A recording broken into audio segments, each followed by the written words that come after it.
Assalamualaikum warahmatullahi wabarakatuh. Alhamdulillah wa syukrulillah la haula wa la quwwata illa billah. Asyhadu an la ilaha illallah wa asyhadu anna Muhammadan abduhu wa rasuluh. Allahumma salli ala Muhammad wa ala ali Muhammad. Selamat datang di studio kami Islamic Science Research Institute, pengelola dan pemilik data Twilight atau Rembang untuk pagi maupun malam yang paling komprehensif di dunia. Dalam bulan Juli ini, saya memang fokus mengambil data di sekitar Masjid Al-Aqsa. Ada dua alasan. Yang pertama karena Masjid Al-Aqsa adalah tempat yang sangat penting, karena itulah tempat ketika Nabi Muhammad bermi'raj menuju ke langit ketujuh, kemudian memperoleh perintah sholat 5 waktu, perintah sebagai ibadah wajib. Kemudian beliau turun kembali ke Masjidil Aqsa ini. Saya menduga, mungkin salah, tapi saya belum memperoleh konfirmasi dari beberapa ustadz dan ahli syariah yang saya mintai keterangan. Beliau itu melaksanakan sholat wajib pertama kali adalah sholat subuh dan di Masjidil Aqsa. Karena beliau turun ke bumi itu kembali ke Masjidil Aqsa itu. Nah itu, maka dari itu ini posisi yang sangat penting. Yang keduanya, data Twilight di wilayah Timur Tengah ini memang sangat kurang. Seperti juga di Amerika Latin. Amerika Latin juga sangat kurang, webcamnya tidak terlalu banyak gitu. Dan seandainya ada pun di posisi-posisi yang kurang baik lah. Di Masjidil Aqsa ini tidak ideal betul, tapi bisa kita rekayasa menjadi yang bagus kalau kita memilih window yang tepat gitu ya. Jadi kedua alasan itulah yang mendasari kami konsentrasi di Masjidil Aqsa. Nah, video kali ini melaporkan hasil pengamatan dan pemrosesan data Twilight Rembang Fajar di Masjid Al-Aqsa pada rentang 14 sampai 20 Juli 2023 yang lalu. Jadi saya gabung saja. Izinkan saya share screen saya.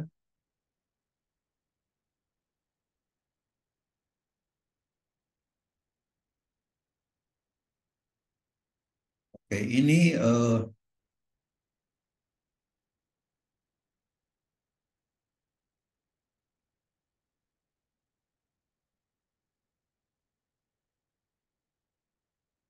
judul video saya kali ini adalah Fajar Al-Aqsa 14 sampai 20 Juli 2023.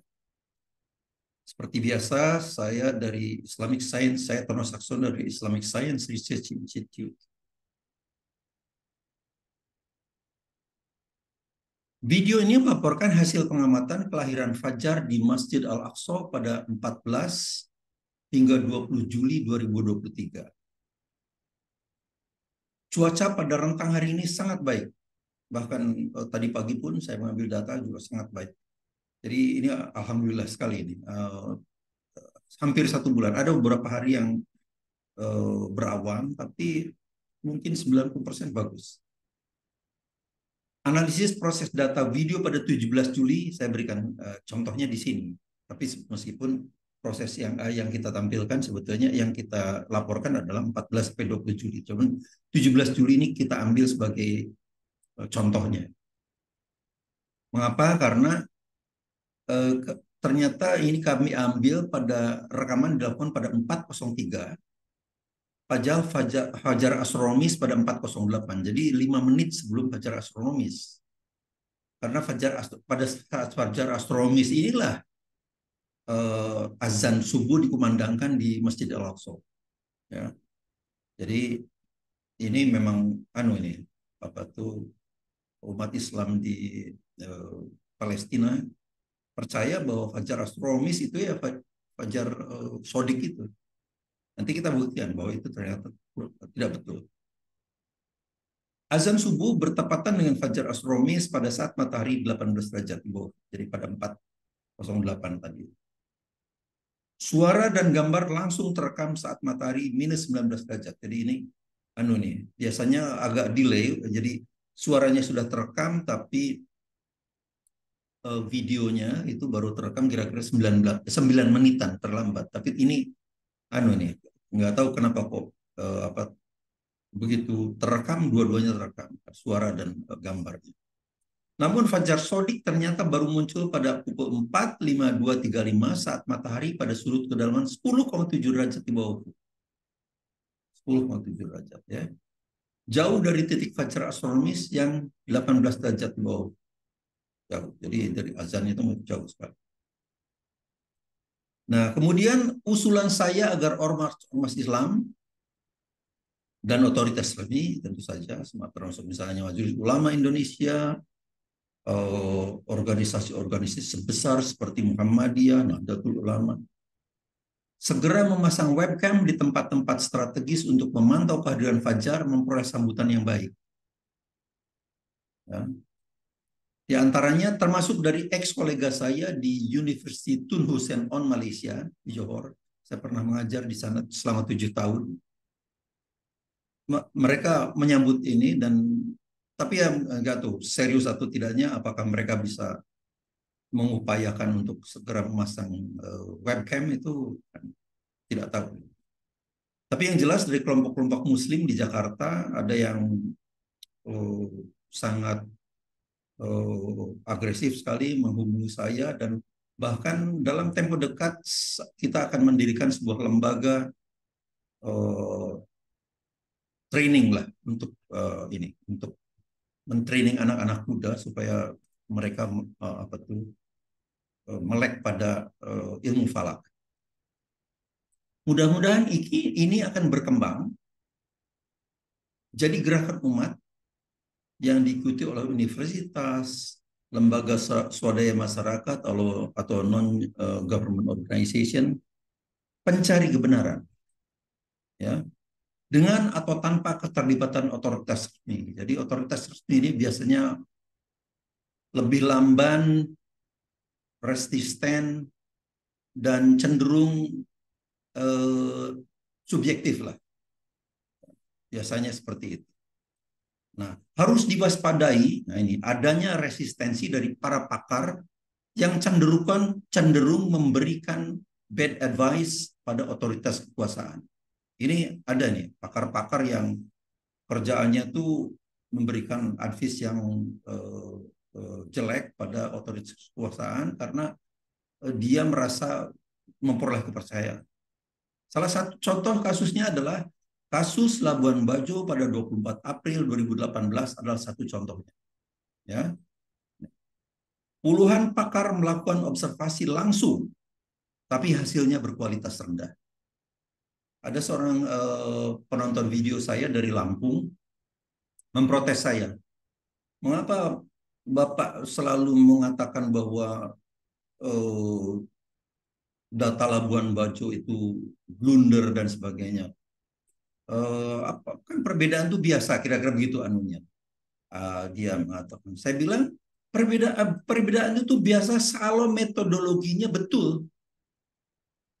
Tapi kalau metodologinya ngawur, ya jangan dibandingkan dengan metodologi yang sungguh-sungguh dong, yang serius. Itu persoalannya.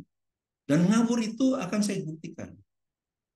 Nah, problemnya memang otoritas resmi itu pada percaya sama hasil mereka ini. Yang ngawur-ngawur ini, ya, coba kita lihat ini.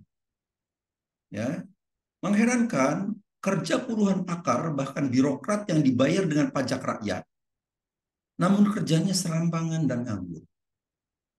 Pada misi Labuan Bajo 24 April 2018 itu ada puluhan, mungkin 20 lebih pakar. Ada beberapa profesor, ada beberapa doktor, dikirim ke sana, itu kan dengan biaya APBN itu. Dengan uang rakyat, dengan pajak dari orang-orang kecil yang membeli rokok, kena cukai, membeli minyak, membeli beras, semua kena pajak. Kemudian dipakai oleh para pakar ini, 20 pakar ini ke Labuan Bajo, hasilnya cuma satu data. Nah, ini satu data dan hasilnya ngawur, prosesnya ngawur. Jadi kalau tadi yang penonton saya dari Lampung bilang jangan terlalu ofensif lah gitu. Loh, justru saya harus mengkritik keras ini karena ini adalah duit pajak rakyat dipakai tapi cuma dapat satu saja data. Ratusan juta kan biayanya itu. Coba bandingkan dengan kerja yang saya lakukan. Saya bekerja sendirian, tanpa asisten, tanpa saya punya 2.300 data Twilight di seluruh dunia. Coba bandingkan dengan puluhan pakar itu yang cuma dapat satu data itu. Saya telah memproduksi 3 video yang menjelaskan bahwa data Labuan Bajo para pakar ini cacat dan prosesnya ngabur. Ya. Dan sampai sekarang ini tidak ada yang bisa membantah. Video saya yang pertama adalah pada 15 Mei 2019. Judulnya adalah Data Subuh Labuan Bajo THR. THR itu Tim Hisab Rukyat dan ISRN. ISRN itu lembaga penelitian Islamic Science Research Network yang saya pimpin ketika saya di UHAMKA. Ya.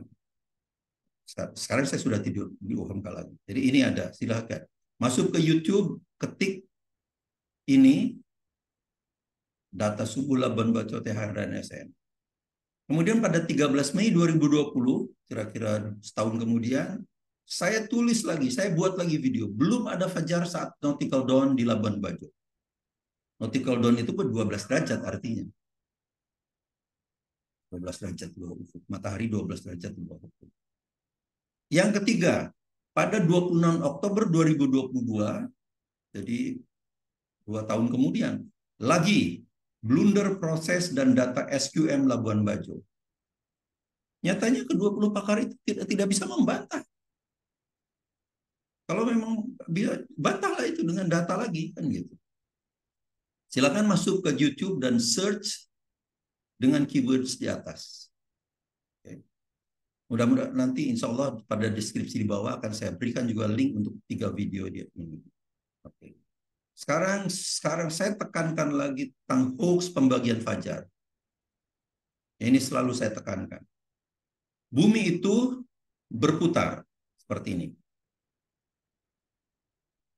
Akibat perputaran bumi pada porosnya, matahari ini seolah-olah berjalan. Kebalikan arahnya dari perputaran ini kan. Inilah yang dinamakan gerakan semu. Gerakan semu ini berjalan di sebuah bidang apa itu bola langit yang namanya celestial sphere, itu bola langit. Jadi ketika dia bergerak sampai di sini 18 derajat di bawah ufuk, inilah nautical dawn, fajar astronomis. Inilah yang dipercaya oleh semua majority umat Islam di dunia. Inilah kehadiran fajar sodik di sini. Ketika matahari 18 derajat di bawah ufuk. Di Indonesia kemudian sedikit diturunkan karena menganggap atmosfer di Indonesia itu lebih tebal. Jadi diturunkan 20 derajat. Di Saudi Arabia 18,5 derajat. Jadi naik sedikit. Turunnya 18,5 derajat ya. Kalau di Mesir 19,5 derajat. Nah, tapi Eropa semuanya 18 derajat. Ya, umumnya 18 derajat dan sebagainya. Kecuali Amerika. Amerika tuh 15 derajat di sini. Kemudian oke. Jadi ini 18 derajat astronomical dawn. Kemudian bergerak ke sana. Ketika 12 derajat di bawah ufuk, ini 12 derajatnya di sini. Itulah dinamakan nautical dawn. Fajar nautika, fajar bahari. Kemudian naik lagi 6 derajat. Ketika 6 derajat di bawah ufuk, inilah civil dawn. fajar sipil, kemudian terbit, kemudian bergerak matahari itu ke sana dan tenggelam. Seperti itu juga, turun 6 derajat in a civil dusk, senja sipil, senja nautika minus 12 derajat, dan senja astronomis. Jadi itu adalah yang dipercaya oleh semua mayoritas umat Islam di dunia, termasuk yang di Palestina itu. Ini akan saya tunjukkan. Jadi di sini adalah fajarnya itu di sini munculnya, padahal tidak ada itu. Sekarang kita lihat. Pembagian 3 fajar tersebut adalah hoax terbesar yang telah membodohi umat Islam di dunia, ya, di dunia, bukan di Indonesia saja, selama ratusan tahun. Karena ini diperkenalkan pada abad ke-18 oleh astronom Inggris. Ya. Pada saat itu pun alat-alat tidak secanggih sekarang Pak, sebetulnya. Dan tidak ada datanya juga. Tidak ada datanya. Saya sudah masuk ke artificial intelligence, beberapa situs artificial intelligence, ya, mencari, tidak ada itu datanya. Nah, kemudian saya juga punya data, data kehadiran fajar untuk 2.300 data twilight di dunia, sejak dari New Zealand di bagian bawah Khatulistiwa, kira-kira 40 derajat dan di bawah Khatulistiwa di selatan, sampai dengan 70 derajat di wilayah Arktik. Ada 2.300 data. Tidak ada itu ternyata pembagian fajar, tiga pembagian fajar ini. Nah, sekarang kita lihat ini. Fajar astronomis di Masjid Al-Aqsa. Pada 17 Juli 2023, saya merekam data morning twilight dalam bentuk video, ya, di sekitar Masjid Al-Aqsa. Rekaman dimulai sekitar 5 menit menjelang fajar astronomis atau azan subuh dikumandangkan. Jadi pada fajar astronomis itulah dikumandangkan. Tapi ini 5 menit sebelumnya.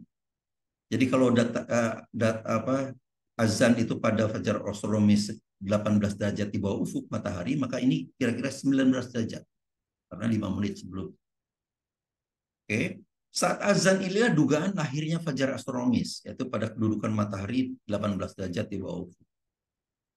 Tapi langit masih gelap gulita, ya, tidak sesuai dengan petunjuk Al-Quran Al-Baqarah 187.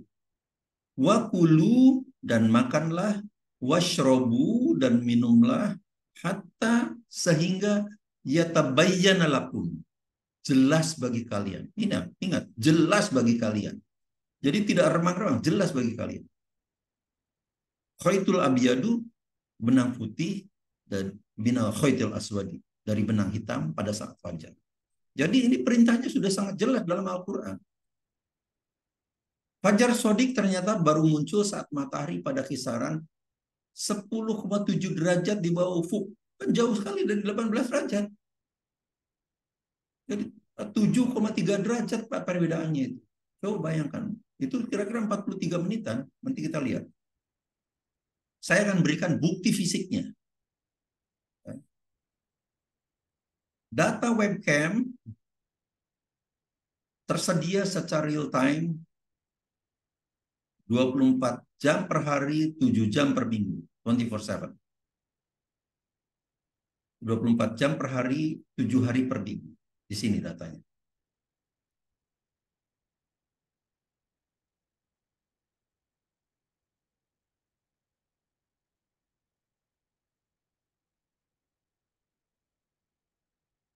Ini menunggu koneksi internet.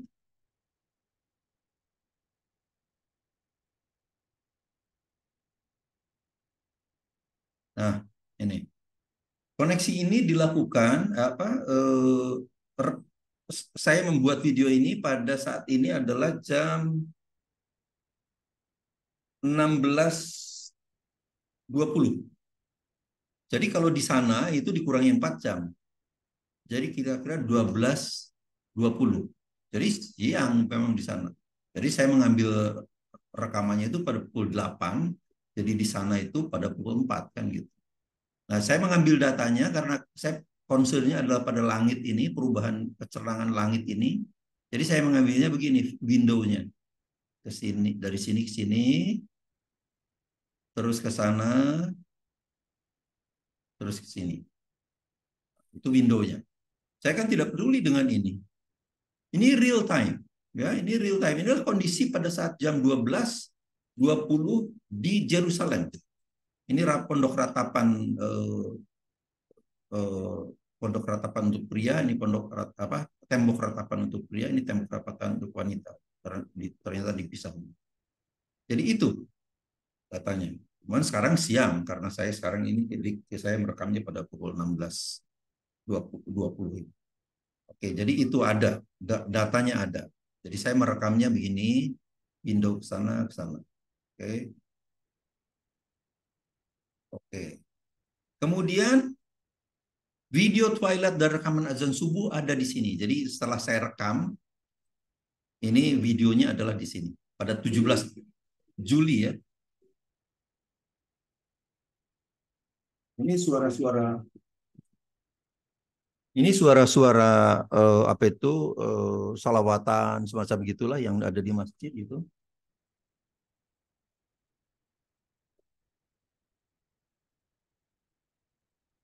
Nah ini windownya seperti tadi itu. Jadi yang tidak saya perlu tadi tidak saya rekam. Karena itu saya punya langit di sini. Jadi azan itu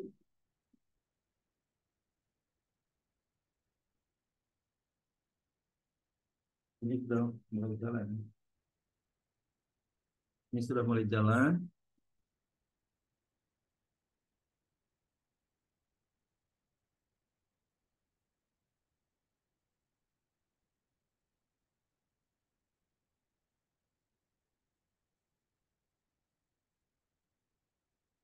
Nah, itu asyhadu alla ilaha illallah kan.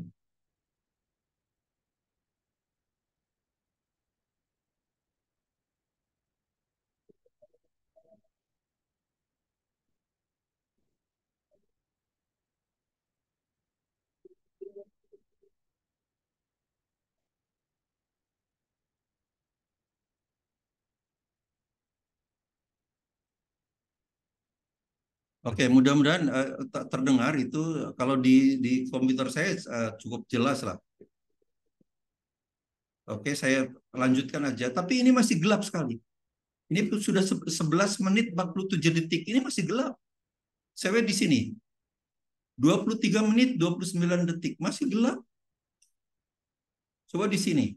32 menit 33 menit setelah azan dikumandangkan. Ini masih gelap.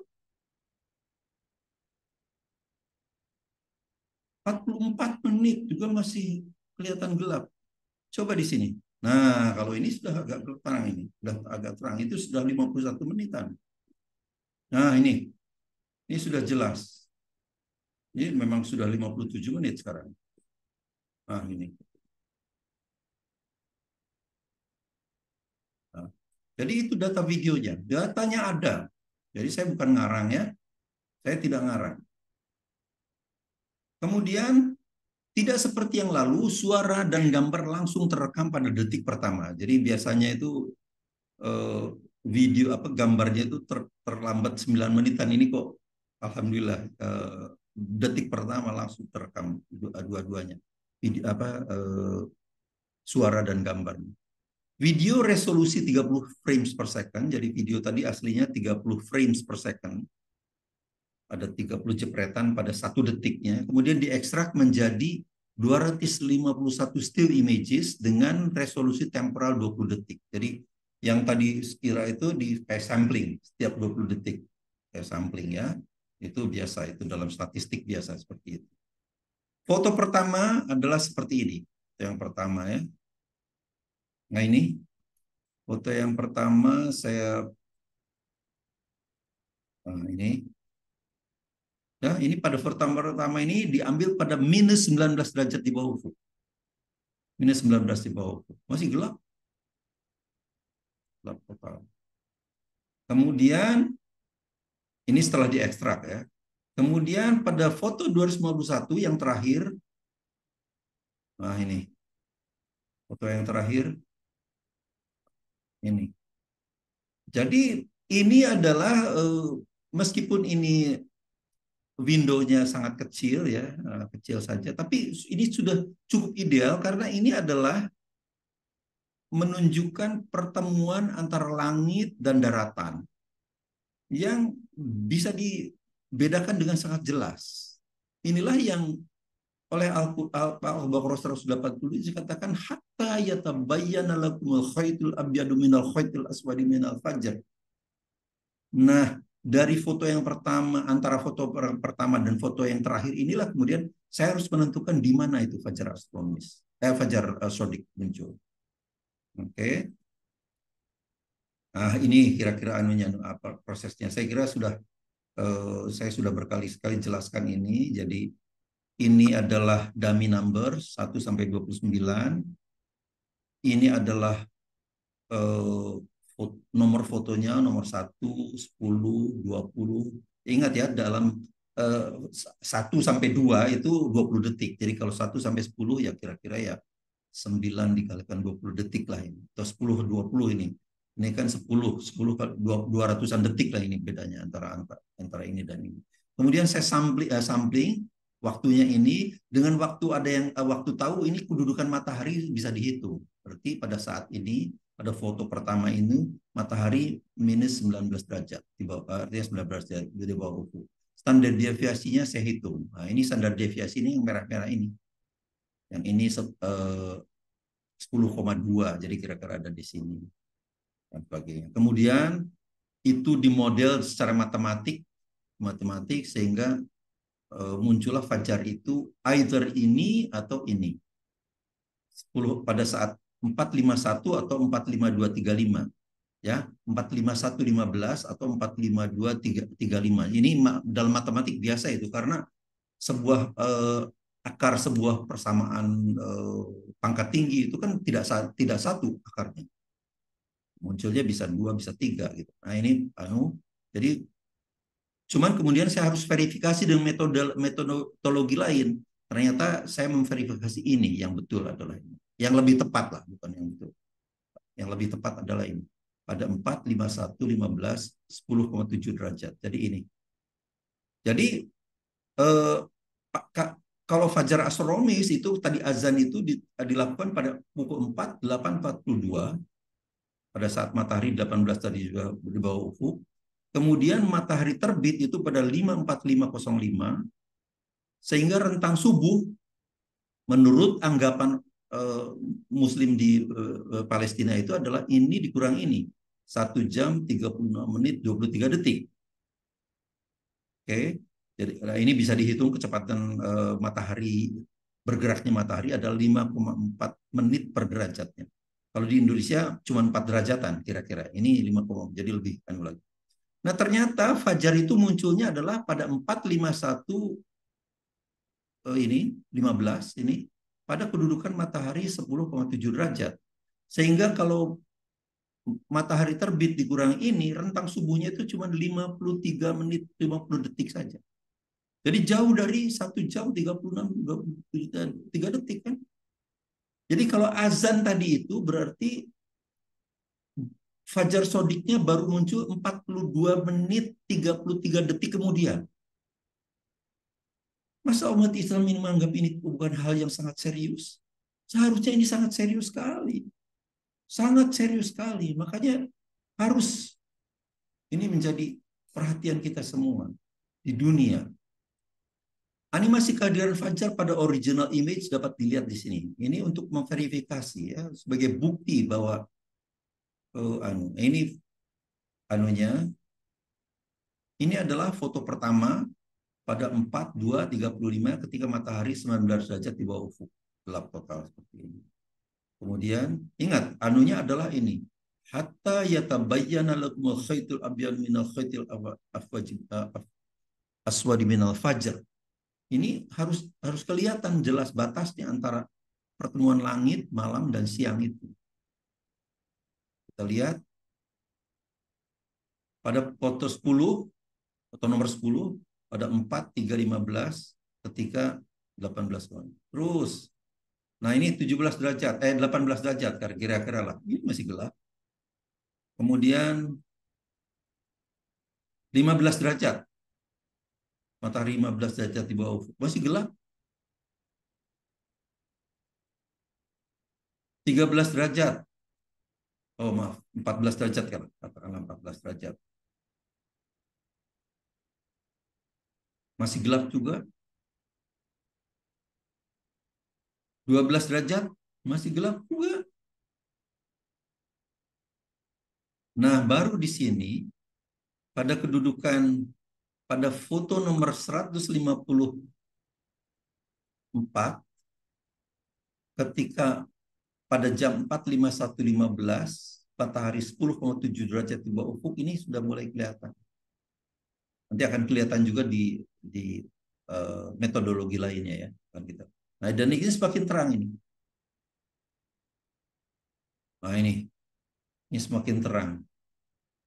Ini semakin terang, semakin terang, semakin terang. Oke. Sekarang saya berikan juga animasi kehadiran fajar dengan metodologi edge detection ada di sini.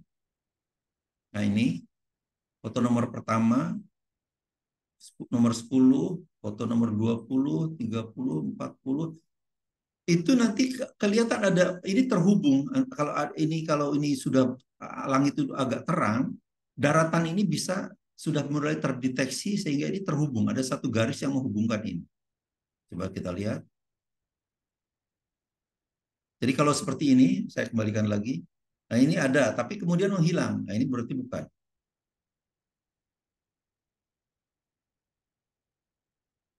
Nah, 154 ini sudah mulai terdeteksi ini, dan ini konsisten, ini bertambah. Nah, ini bertambah, ini juga bertambah, ini konsisten, tidak tidak hilang tapi bertambah. Nah, ini bertambah.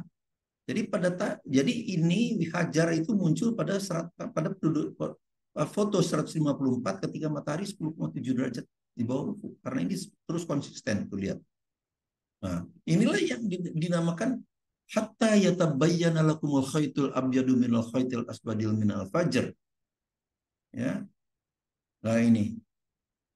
Jadi teknologi itu digunakan untuk bagaimana kita bisa menghayati apa yang terkandung dalam Al-Qur'an. Bukan untuk mereka-reka, tidak.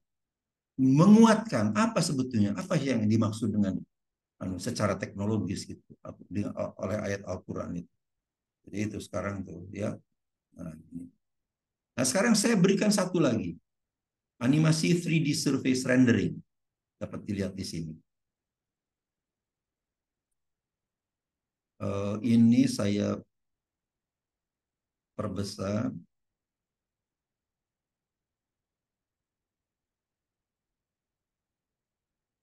Jadi 3D surface rendering itu adalah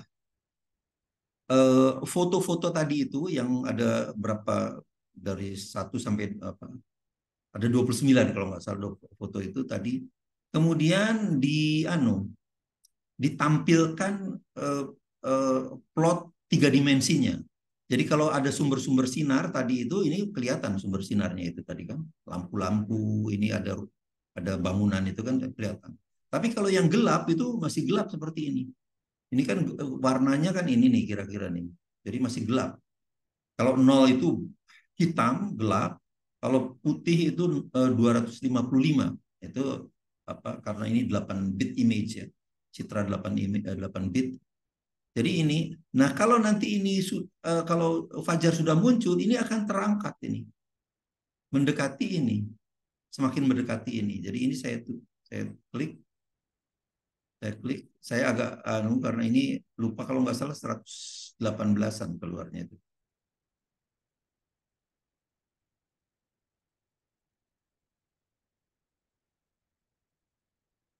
Nomor 108 ini kan ada 251, ada 251 foto.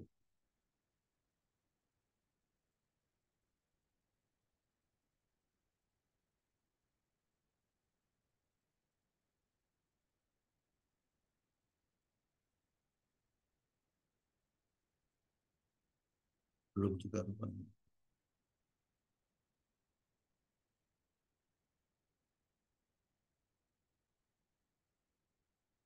Nah, ini sudah mulai ini terangkat.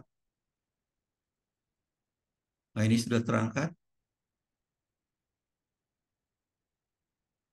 Nah, ini sudah terangkat. Warnanya sudah ada di sini sekarang. Ya, lihat. Inilah fajar.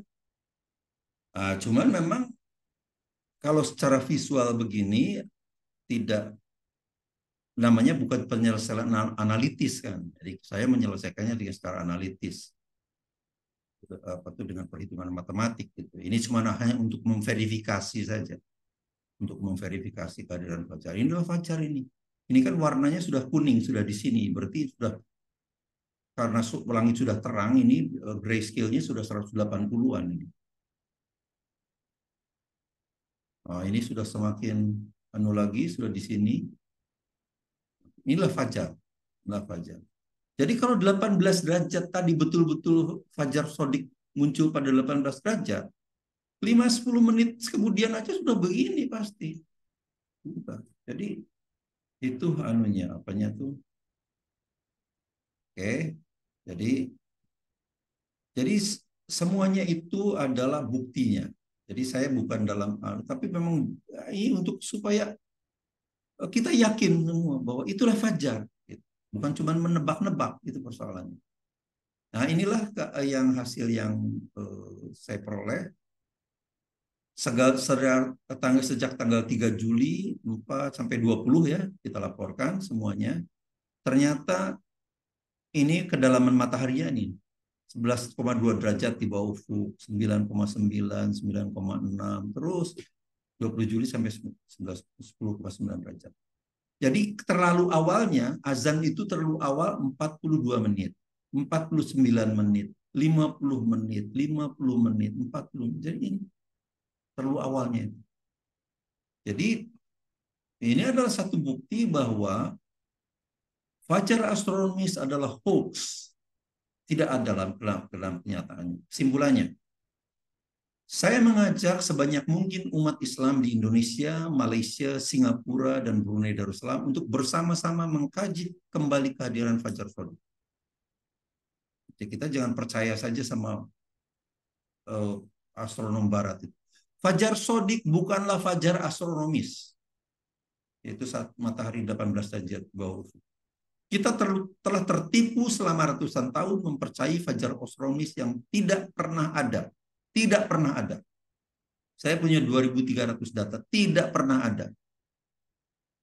Mari universitas, non-government organization, dan kelompok masyarakat untuk memasang webcam di sebanyak mungkin tempat.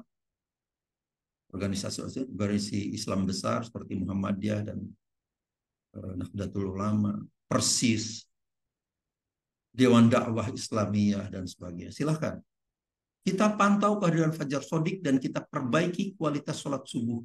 Kita sesuai dengan petunjuk Quran Suci Al-Baqarah 187.